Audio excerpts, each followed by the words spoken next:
تفسیر القرآن آج کا سبق سورۃ النحل آیت نمبر 77 سے 80 تک۔ اعوذ باللہ من الشیطان الرجیم، بسم اللہ الرحمن الرحیم۔ وَلِلَّهِ غَيْبُ السَّمَاوَاتِ وَالْأَرْضِ وَمَا أَمْرُ السَّاعَةِ إِلَّا كَلَمْحِ الْبَصَرِ أَوْ هُوَ أَقْرَبُ ان اللہ علی کل شیء قدیر واللہ اخرجکم من بطون امہاتکم لا تعلمون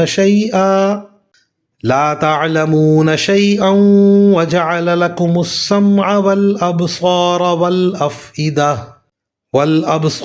والافئدة لعلکم تشکرون۔ أَلَمْ يَرَوْا إِلَى الطَّيْرِ مُسَخَّرَاتٍ فِي جَوِّ السَّمَاءِ مَا يُمْسِكُهُنَّ إِلَّا اللَّهُ إِنَّ فِي ذَلِكَ لَآيَاتٍ لِقَوْمٍ يُؤْمِنُونَ۔ وَاللَّهُ جَعَلَ لَكُم مِّن بُيُوتِكُمْ سَكَنًا وَجَعَلَ لَكُم من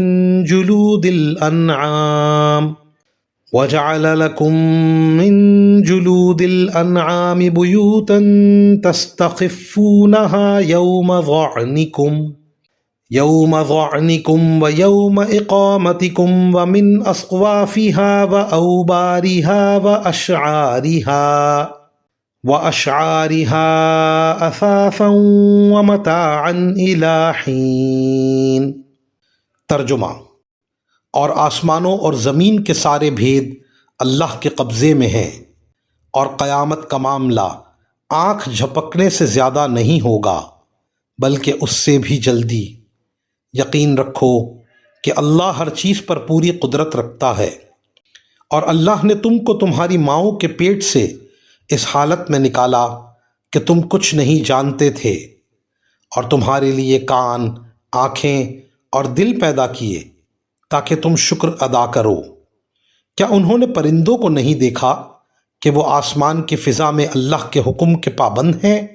انہیں اللہ کے سوا کوئی اور تھامے ہوئے نہیں ہے۔ یقیناً اس میں ان لوگوں کے لیے بڑی نشانیاں ہیں جو ایمان رکھتے ہوں۔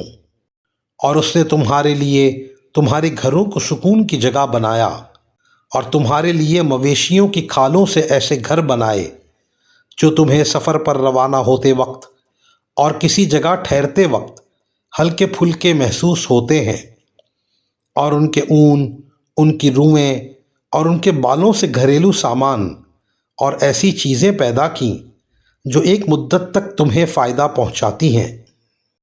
ان آیات کی تفسیر میں مفسرین کرام فرماتے ہیں، ان گھروں سے مراد وہ خیمے ہیں جو چمڑے سے بنائے جاتے ہیں، اور عرب کے لوگ انہیں سفر میں ساتھ لے جاتے تھے تاکہ جہاں چاہیں انہیں نصب کر کے پڑاؤ ڈال لیں۔ وآخر دعوانا ان الحمد للہ رب العالمین۔